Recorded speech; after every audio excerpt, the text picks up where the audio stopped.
We are. Welcome back to the San Diego Bass Fishing Podcast. We have a special edition today. We're not on the whole StreamYard deal. We've invited Jim Edwards here to tell us about his big win on Friday night. And congratulations, Jim, on smoking everybody, like by 4 pounds with a three fish limit, and he still won by 4 pounds. Yeah. At least. That surprised me. I put the first one in the boat at 1 o'clock, and we had to be. Okay, so hold on. Before we get into this, we'll get it. Who are you? Like, where did you come from? What do you? I was born in Chula Vista. Yeah. And raised here in California. Fished catfish in the lower river and stuff with my dad growing up. Started fishing saltwater boats and stuff in high school. And, there you go. got my license when I was 21. Yeah. I've had it for 52 years. 100 ton. 100 ton. Yeah. Ran a couple sport boats, did a lot of night driving. My career was a mechanic on heavy equipment. Yeah. Dirt, paving, and then the last 15 years in the crane industry. Fishing the whole time. Always had a boat. And So one of the things is Greg and I have talked about this, and you too. We go to lunch together and whatnot, and it's like you are one of the old school guys here in San Diego. Like, you know everybody, you know all the history of San Diego, yeah. You know the DeLong worms, and you stretched them out, and you were 9 horsepower aluminum boats before the 150s, or before all that. They were actually 10 horsepower stickers on a 20 horsepower outboard. Don't get caught for that. And they were 14-foot Valcos. Yeah. That was the deal. And he had 2 anchors with 100-foot ropes on each one. Yeah. And you stretch them out. We took pint cans, those big flat square cans that penetrating oil and stuff came with, filled them with lead with 4 pieces of rebar through them. Yeah. And you'd find your spot, you'd drop one anchor, scope out, drop the other one, and you could pull back, come tight. Because a lot of our fishing was mooching. Yeah. Either mooching live crawdads or plastic worms. So there wasn't a whole lot of moving going around. No. Like, like we do today, like running and gunning, or you don't get bit in the spot, you take off. I was fishing a California Lunker Club tournament, and that whole premise was that if you caught a fish over 8 pounds, they'd mount it for you for free during the tournament. And there was a bunch of guys that came down from Orange County, and they had these electric motors on the front of their boat, and they didn't have anchors. We went up on North Point at Otay, and they're buzzing around and throwing. What the heck was that? Boy, that changed everything. Trolling motor. Trolling motor, electric trolling motor. I couldn't believe it, man. That was awesome. Yeah. And so then we started. That's where it all started, and we had the green box flashers. Yeah. And so what would you fish primarily back then? If you were just stitching, I guess, right? We went from throwing 3-inch black cream worms. 3-inch. 3-inch. Okay. On a split shot. So they're pretty skinny then. They're small. Oh yeah, they're a small worm. They weren't like stumpy little. No, TRDs. they were just a downsized worm. Yeah. Tapered down to the tail. Right. And all the way up to 9-inch DeLongs, and not the super floats, the regular ones that would sink, and we'd fish those weightless. Yeah. And most on the smaller so worms. So they'd sink. It was a sinking worm. They were a sinking worm, heavy. Yeah. And they felt about like biting a pencil. They were harder than rocks. So we'd boil them for about 30 seconds, get the water rolling and boil them, and that would soften them up. Okay. And then you were talking about stretching them. The 6-inch ones, we could boil them, and you grab about 1.5 inches of the head, then you pull the rest of it and make it a 8 or 9-inch worm and really flop it. Yeah. But a lot of that stuff we fished with 7-foot sabers, 196.7s. No way. Yep. Really? Spinner rods. Oh, okay. Yeah. And a Cardinal 7 spinner reel. Yeah. Is that the black and white one? Like a white? No. They were all gray. Oh, okay. And then we used to throw Maxima chameleon line. It What was kind of test? mainly 10, Okay. sometimes 12 if Yeah. you really wanted to. But almost everything was bottom bouncing. Yeah. Then, it was, want to get exotic, we threw a reaper once in a while. So it was a big process for you to change spots, really. Oh, yeah. I mean, Yeah. you were either all or nothing, I guess. Huh? And a lot of the spots, unless there were trees or we were just finishing using the Christmas tree bombers was the crankbaits. And sometimes those were our locators. You start feeling rocks and stuff. Okay. The Christmas tree one was the hot bait at San Vicente, the Christmas tree bomber, or the water dog. That was a little The longer. water dog, right? Yeah. Hellbender. The Hellbender, right? Yeah. In fact, I took my wife to Sutherland one time. My first bass boat was, I think it was an Owen ski boat that I took the top cap off and lined the top of the hull with 1/2x1 and then put fire hose around it.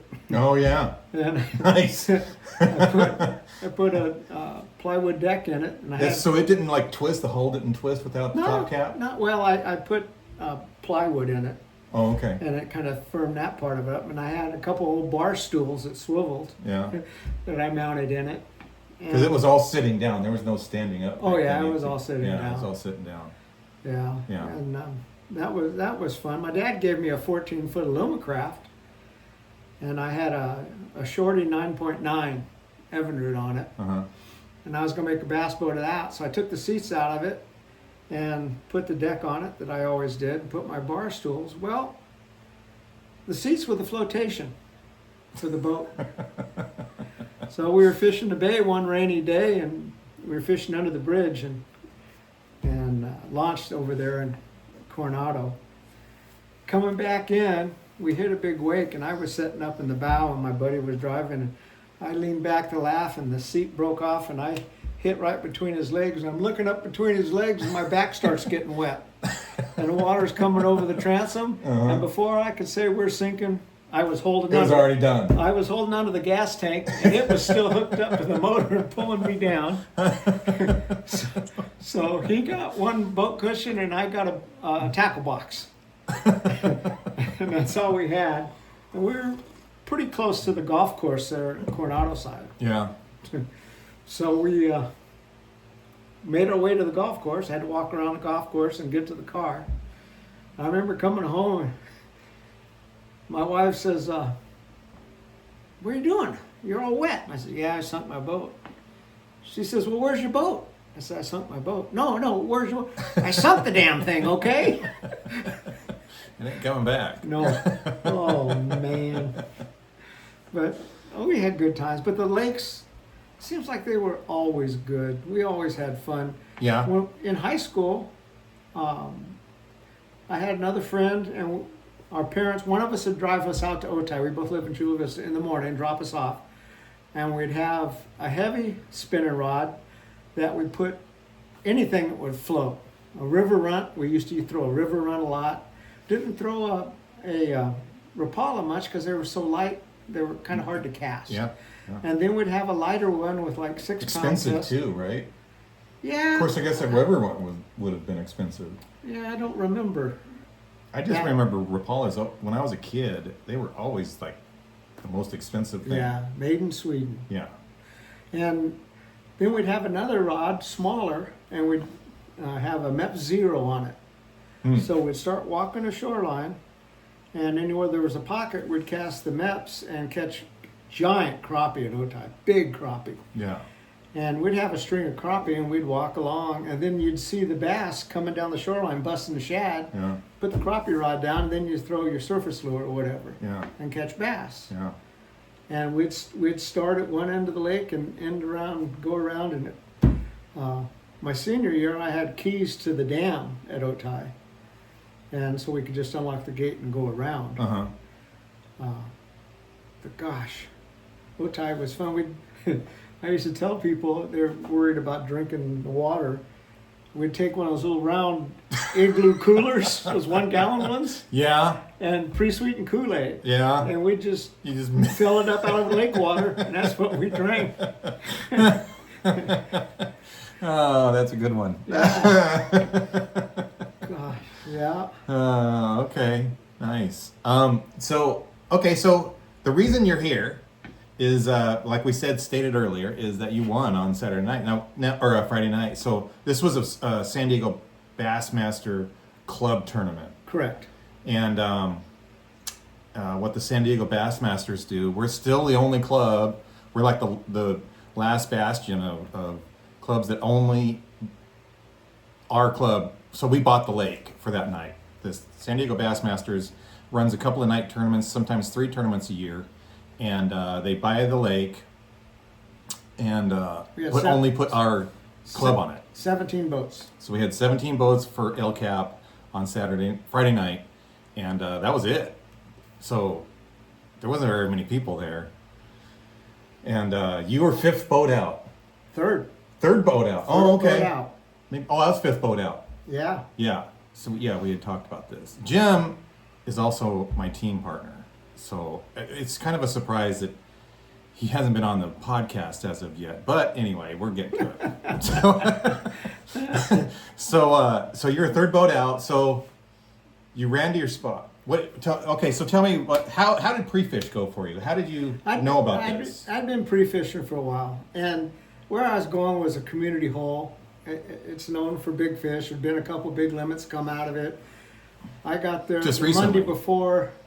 I had 20 pounds for 5, and it was one of them, the biggest one, come off of that. And all my pre-fish, you could go down the bank and catch all the 2 to 3 pound fish you wanted. And then you just went, and it didn't matter what you threw. That was a hard part for me, because I could catch them on buzzbaits. I got them on spinnerbaits, got them on lipless. Worm fishing, I didn't think I was going to fish worms much because the reaction bite was so good. It's just that's the way Cap is right now. Yeah. Just junk fishing, and they're biting. Oh yeah, they are.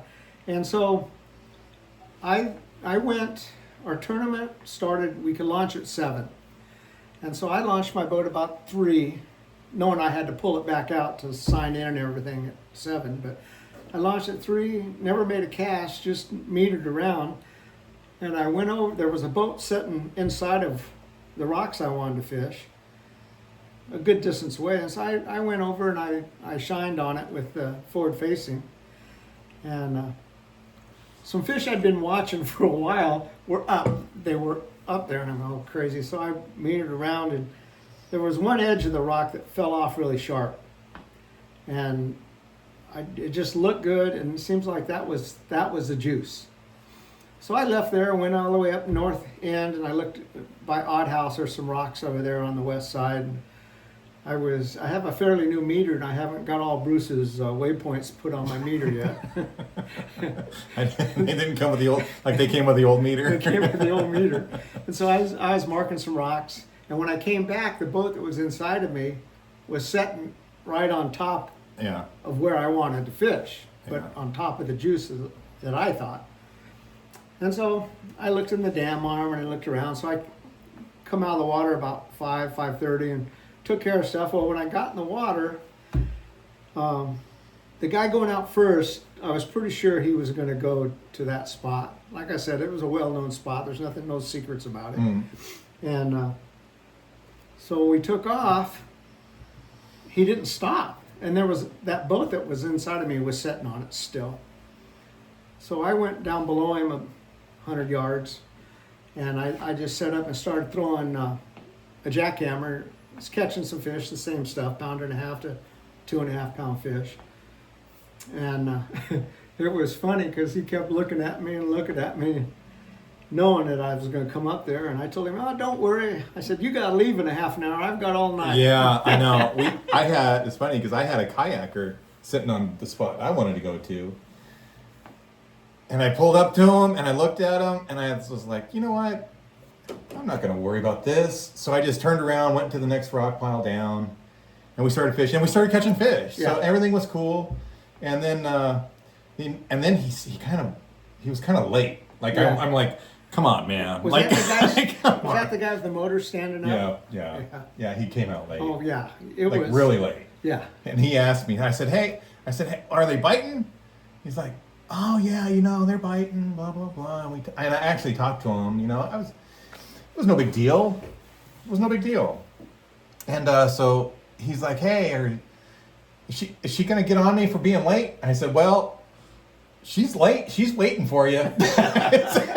I don't know what she's gonna do, but she's waiting for you. Yeah. And he's like, oh, okay, yeah, I better get going. And it was like, man, it was late. It was Yeah. like 7:45 or something. I was gonna say it was like 5 to 8 when he come by me. Yeah.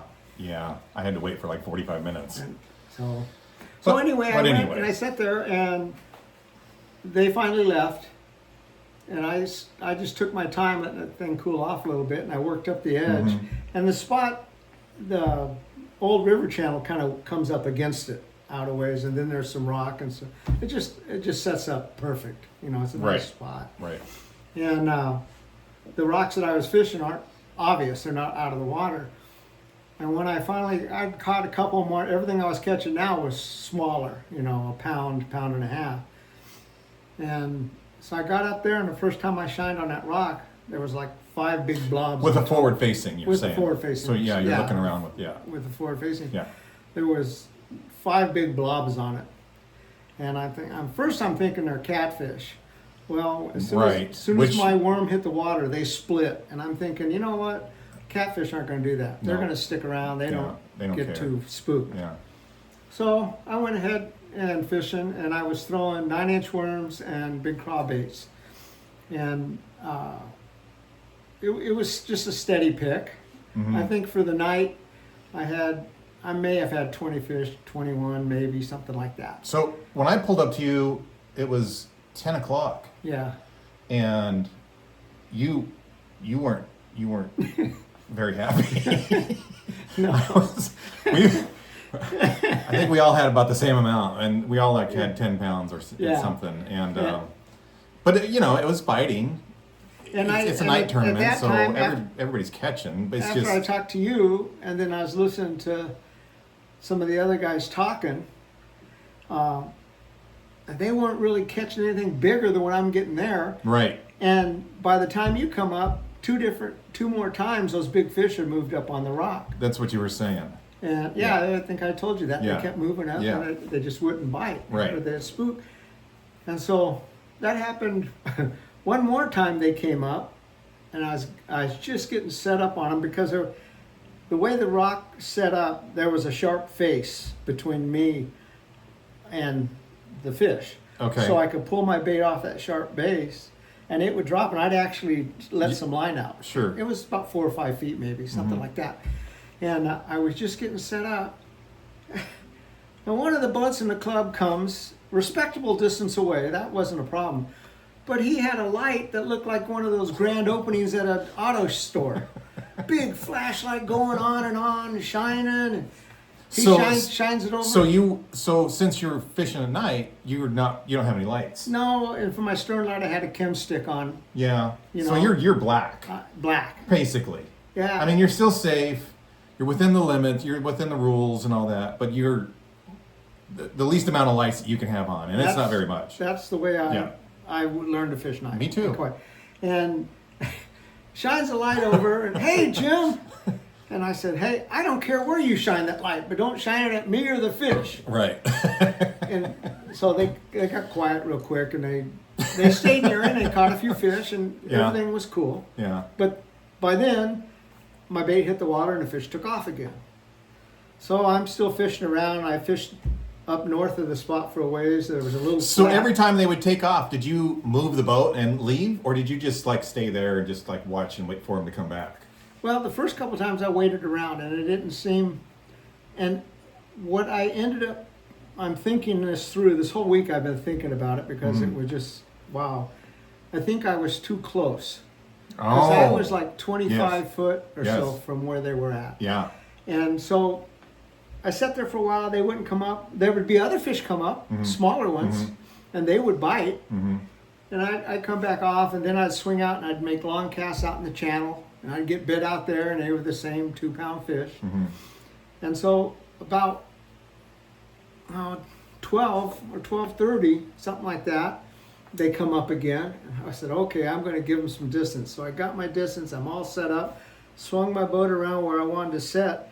Because with the forward facing, when you're in anchor lock, the motor's trying to maintain your position. Mm-hmm. So it's swinging. So your spot is kind of swinging. Mm-hmm. So what I usually try to do is get where I want to sit, and then I'll take some landmarks, Exactly. and then I'll cast. I was trying to teach Hunter that yesterday at Sutherland.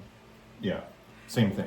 So Take landmarks. I'm all set up, and another good friend of mine in the club comes up on the channel side, not fairly close, but not. He wasn't fishing. He was moving spots and just interested.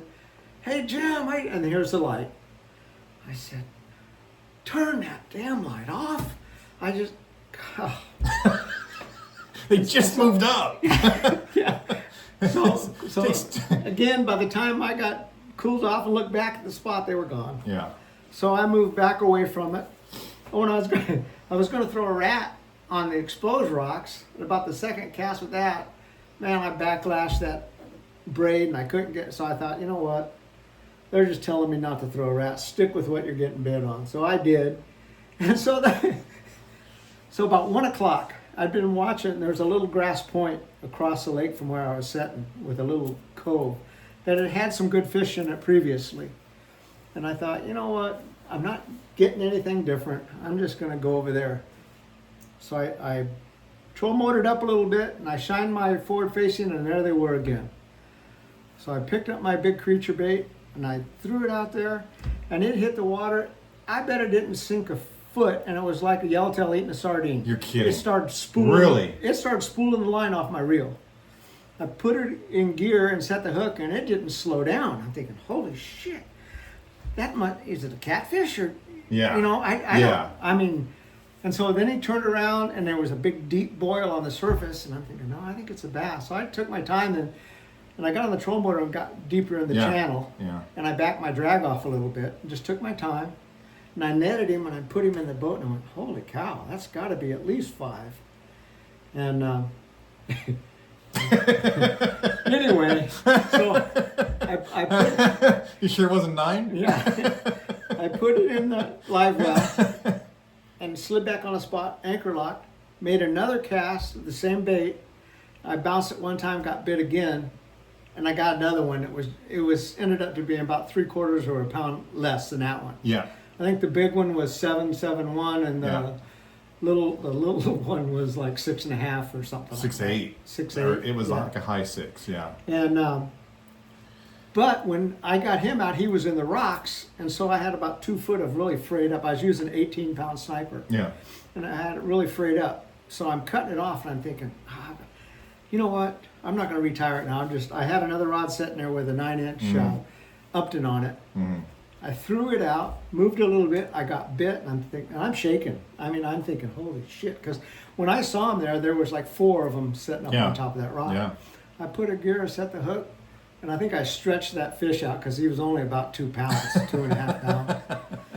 And that was right at 1 o'clock. Yeah. From 1 o'clock to 1:05. And we had to weigh in at 1:45. 1:45. Yeah.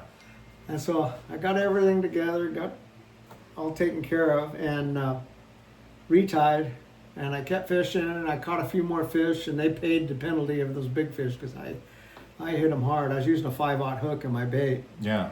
And Okay, so what tackle? What were you using as far as rod and reel? Go from the rod and reel on down, and then you can I had share what you a you brought. 200 Corrado Yeah. and 7.4 I-rod. Heavy. A medium. Well, it was a medium heavy. Oh, okay. And Like a 3-power then. I don't know what the powers okay. are, but All right. it was a medium heavy. And 18-pound sniper with a 5/0 hook, and I was fishing it with a free rig, and I was using either 1/4 or 3/8. 1/4 was a little harder because it took so long for it to get down, and I didn't have good contact. Yeah. So then with the creature bait, I went to the 3/8, Yeah. but with the 9-inch worm, I was only using a 1/4. Oh, wow. Because I think That's small. I think the 1/4 with the skinny worm would sink fast. And Okay. I felt it with not a lot of weight. It was kind of more natural crawling around the bottom. Yeah. It wasn't so Yeah. mechanical. Yeah. And then with the big bait, it was you had so much coming down and stuff that Yes. the sinker would sink away from the bait Yeah. faster. Mm-hmm. And then And we're talking about a free rig here. free rig. So you're using those teardrop weights with the open eye. Yes, Yeah. I use the long skinny ones that kind And of look like a drop shot weight. Okay. But they have an eye. Yeah. And so then I felt I got more separation with my creature bait Mm-hmm. because I was using a pretty good sized creature bait. I been getting bit quite a bit with the Do Live Beaver, Yeah. you know, and that's The 4-inch. the 4-inch. Yeah. The expensive ones. Yes, yeah. But for the last 3 years, I've been mixing it up with a bigger craw bait. This Yeah, is so like- funny. So Colton Hollauer works at the store at East County Bait and Tackle, and he's like, "Hey Bruce, have you seen these?" I'm like, "I'm a what?" He pulls out these lures, and I was like, "He's all these things are gigantic." I said, "Oh yeah, they're they're gigantic, all right." My partner's been fishing them for 3 years. Go ahead. Well, here's a 4-inch Do Live Beaver. Right. Okay, And this is this is the bait I'm throwing. it's like the biggest crawdad bait out there. And So what is that? That's a what is it? manufacturer. Yeah. It's made by G-Crack, and it's called a bunny hog. And they don't make them anymore, so good luck. I've got a couple hundred of them now. Right. Yeah. I got a few packages of them, but they don't work for me like they do for him. You know what? It's So- one of those deals that you have to. You gotta the first couple times you use it, you gotta get bit, or you won't throw it again. So I want to say the claws are hollow, but they're not. They're not hollow, but they're buoyant. They Right. stay up. And And put this up there again. See, that's a 4-inch. That's a 4-inch beaver that everybody fishes here. And then that's how big this one is. Yeah. So what hook do you use in that? I use a 5/0 A 5/0 offset or wide gap? Or? wide gap. Okay. Yeah. And I was cleaning my bait tank out actually yesterday morning, and I had like 4 sets of these claws in it because the smaller fish were just knocking the claws off. Yeah. Oh, that was funny. But that's what I threw all night, and it was just fun fishing. I had some fish. They were eating it at Sutherland last year. I caught some fish, and I was rotating between the two. Most of my fish come on the 9-inch Uptons, but I got a couple on this one also.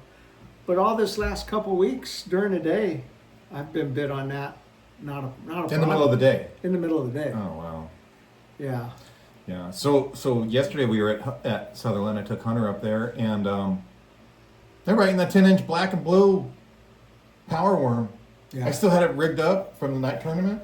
I was like, well, because something happened with my Carolina rig, and it's like, well, I'll just throw this out there, and I threw it out there, and they're biting that middle of the day, Yeah. like middle of the day. I couldn't believe it. But it's funny you mentioned lightweight, going to a lighter weight, and that helped my partner Austin, not my partner, but he was in my boat for the night tournament. That helped a lot. I went from a 3/8 ounce just to a 5/16, and dragging that power worm across the bottom and not hanging up as much. But it felt like I got a lot more bites throughout the night. It seems like when I was learning about Texas rigging, Mm-hmm. And I was Texas rigging. it seems like everyone said use the lightest weight you Right. can use and still have contact with and that's kind of stuck with me forever, and I've kind of played with that and done. I mean, I've had times where I threw this with a 1 ounce Okay. in deeper Yeah. water. Yeah. But I think, I get off on tangents, but I think you get more separation. Mm-hmm. And if it's windy, even if it's not that much deeper, the wind is blowing slack in your, or not slack, but a loop in your line. Mm-hmm. So that's not letting them separate as fast Yep. because it's pulling. Absolutely. So a heavier weight gets down a little faster. That's a big thing that people don't understand is how the wind affects your line. And with the free rig, is that if you're fishing across the wind, like the wind is coming to you off your bow and you're casting towards the shore, it's perpendicular to your line, that wind is not allowing your bait to separate from the weight. Right. Because it's pulling your bait to the weight. It's not pulling the weight, Right. but it's pulling the bait to the weight. And then you're losing all the advantages of a free rig. Yep. Yeah, so you either have to fish like into the wind or straight downwind, and you have to set up accordingly for that to fish it properly. And I thought about that. I had my rear seat in my truck just in case. And after my pre-fish and the way the wind was blowing, I was thinking that if the wind turns around, because I wanted to cast a certain direction. Right. And if I had to spot lock into it, that wouldn't be no problem. But if it was blowing 180 and I'm spot locking this way, now I'm casting over my motor. I'm doing so. I brought my seat, so if it was, I could spot lock and just go to the stern and fish off the. Yeah. See, I gotta be sitting down on something, or I'll probably fall out of the boat. As old as I am, and, I've got. There's so many good fishermen in San Diego, and we've got It's hard to win. It's a bunch of hammers in our club. I mean, these guys, they Well, you could just ask them and they'll tell you. Yeah, well. Yeah. I heard one of them put on a clinic that night. Yeah. By himself. Yeah. So I've got, you hear the pros and stuff talk about you just fish against the fish. Yeah, Well, yeah. I'm so competitive now. That's my only choice is fish against the fish because all these young guys, and forward facing is fun. Oh, I really like it. And see, so you're one of the few older guys, it seems like, that likes forward facing. Like, I don't know how you couldn't like it. I like watching them run over and eat a thin Cinco that's sinking. Oh, it's frustrating. Or and whatever. That's kind of my competition. It's moved from trying to beat these young kids who I give them credit. You see them on the lake all the time. Yeah. They're fishing hard. Yep. There's no, I don't know. They fish hard and they deserve the catches they make because they are doing it. Yeah. I think some of us older guys have an advantage if we learn the forward facing because now we can add it to what we've learned about fish behavior when they're shallow, what they do when the wind's blowing, the water gets dirty, and we can add that to now this new tool with the forward facing. Mm-hmm. And I think some of the younger kids, just because of their age, haven't had the experience with some of those other situations. Right. But I give them credit for being just good sticks.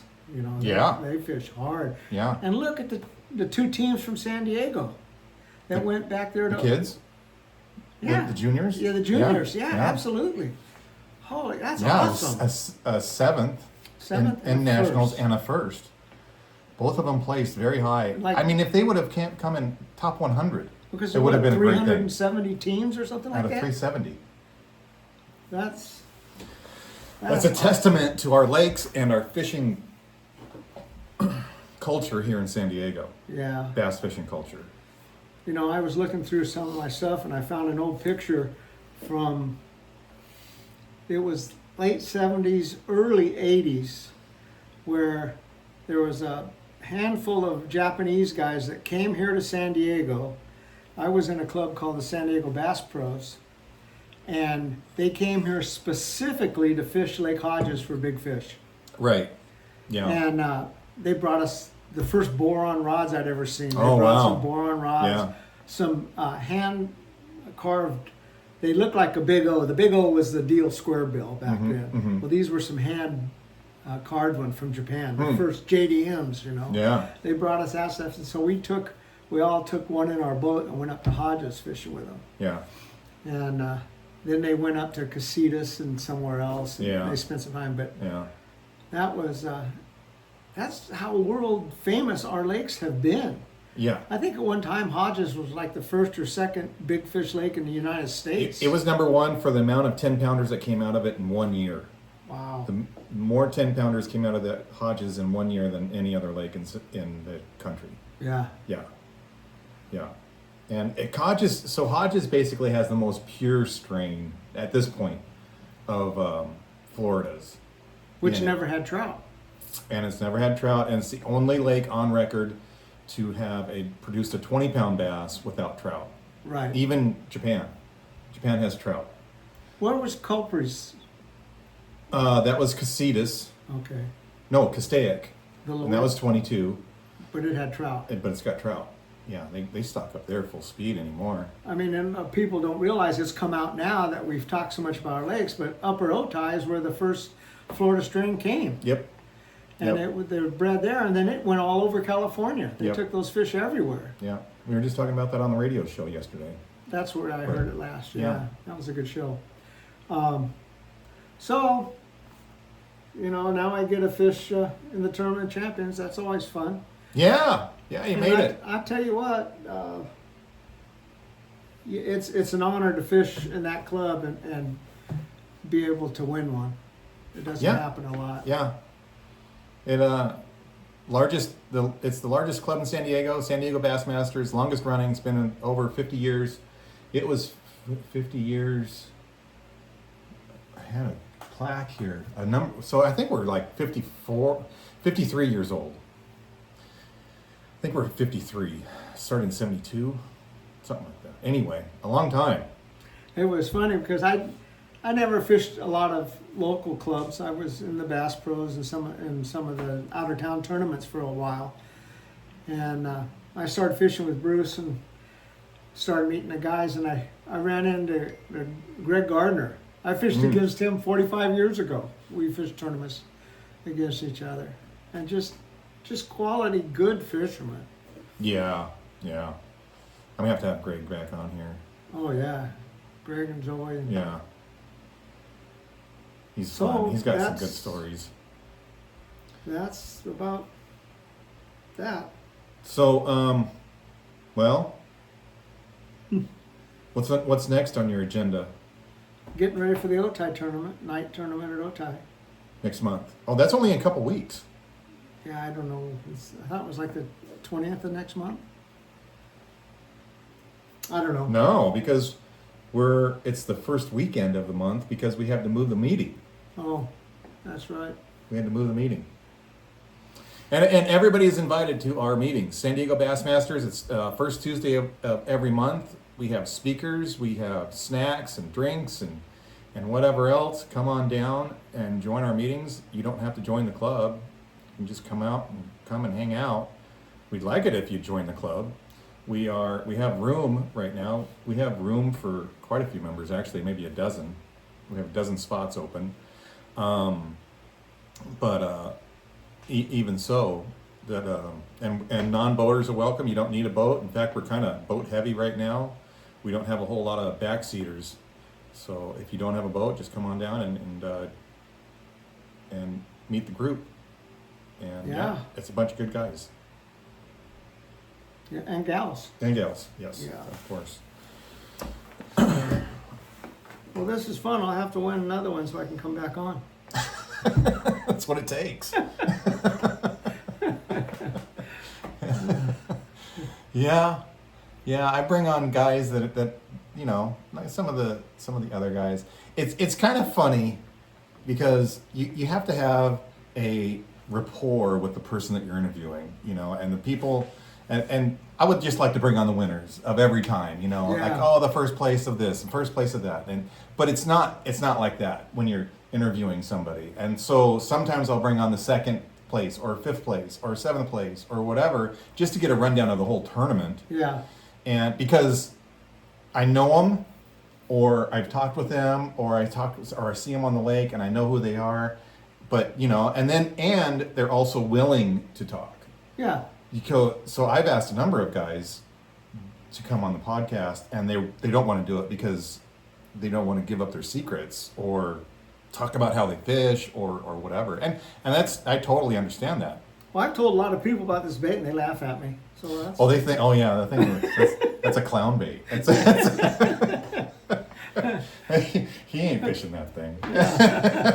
He's pulling my leg, and I probably wouldn't believe either if you hadn't been in the back of the boat kicking my butt with that stupid thing. That doesn't happen very often, buddy.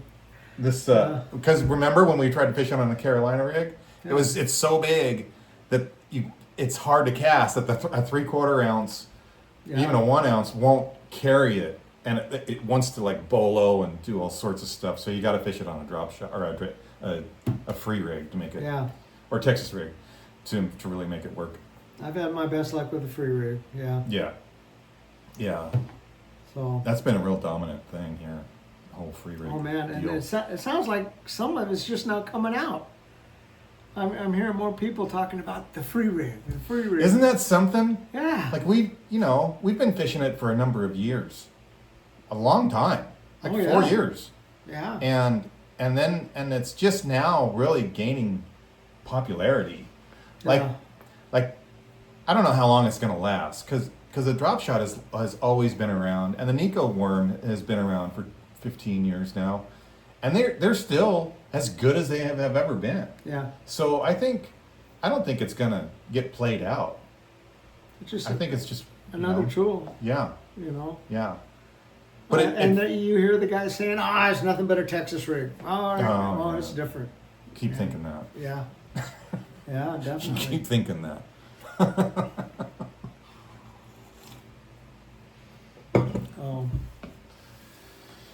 So now it's to Otay. Are you fishing this week? Otay Wednesday.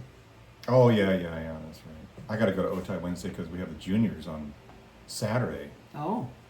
And so that's Ava's last tournament as a junior and whatever. So her and I are going to be going out there on Wednesday, seeing what's going on, see if we can put her new frog rod to work. Oh, that's right. Yeah, she's got a new frog rod, and she getting a reel for it. Yeah, it's all loaded with. I think I put 40 pound on there because it's like a smaller frog rod. It's not like some big giant 50 pound blah blah. So it works out. It should work out really well for her, being a smaller stature. So yeah, it's Ava has. I probably shouldn't put this out there. Ava and her boyfriend broke up. Oh no. Bruce. Yeah. Yeah, they've been going out for like 4 years. Yeah. There's guys calling. Oh, I bet. Showing up. I bet. Like from the bass club. Like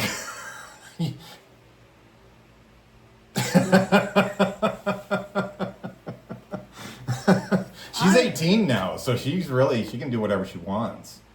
But it's kind of crazy because we never had to deal with this. No.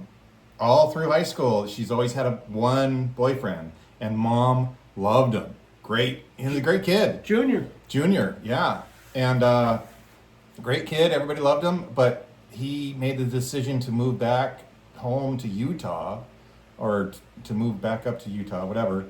And so they're done. They broke up, and now, boy, it didn't take long. I mean, it didn't take long, like a week. And the next thing we know is like, hey, you're not going to have to worry about her coffee or whatever. And now now she's going to sushi tonight. I said, you're coming home, and we're having a talk. So anyway, yeah. No, she's a good girl. Oh, she's awesome.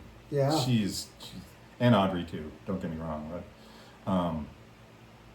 both of them. We've never had any issues with my daughters, so very lucky in that fact. Mom does a great job. Oh yeah, they're good kids. Yeah. All right. Well, I'll let you go. Do you have anything to add? How's your boat running? Oh, it's running good. Yeah. It's perfect for what I do. So you got a 184, a Champion 184? Champion 184. Yeah. With a 175 Black Max on it. Mm-hmm. And I could probably get 60 miles an hour if I took 300 pounds of plastics out of it. I bet you would. I know you would.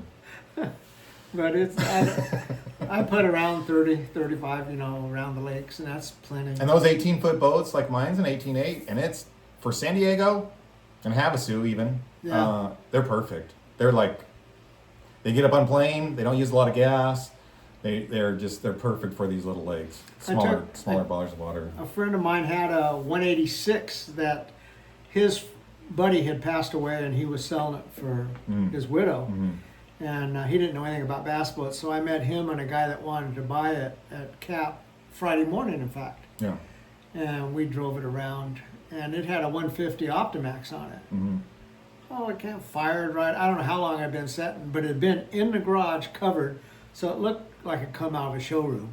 You know, it was beautiful. Yeah. And everything worked, all the buttons and really, everything. Yeah. Speedometer worked and tachometer. Yeah. Oh yeah, everything. It still had the little Lowrance flasher in it. You know, it didn't work. The Lowrance flasher didn't work. Yeah. But you had a was that Helix 9 or whatever, the Hummingbird. I guess they still make. I thought that was an old unit, but I said something and. Getting texts. Some of the guys in the club still have them and say, hey, it's not that old. After the meters I just got rid of it. I love the Champions. I think they're yeah. just great boats. If they're taken care of or whatever, you know, like we're gonna have to replace my carpet here soon, but I got the stuff. The hull is good. It rides good. It's just they're great. Highly recommend them, even though they don't make them anymore. Nope. Yeah. Just like these baits. Just like the bunny hog. Yeah. Yeah. Todd called me or texted me. Did he? Yeah. He says, "What'd you end up weighing?" And I told him. He said, "Oh, that's awesome. What'd you get him on?" He was quiet for a while when I finally just sent him a picture. Yeah. I don't know what that is. Well, oh, you gotta be kidding me. I was watching Alton Jr. Yeah. He's repping. Yeah, he's G-Crack guy. Yeah. Yeah. He was on the Potomac River and he was up in a grass flat. Now, I mean, he was catching fish every cast on either a frog, a chatterbait, or a swimming worm. Those guys are good. No. All right. Okay. We'll let you go. Thank you. See ya. Uh-huh.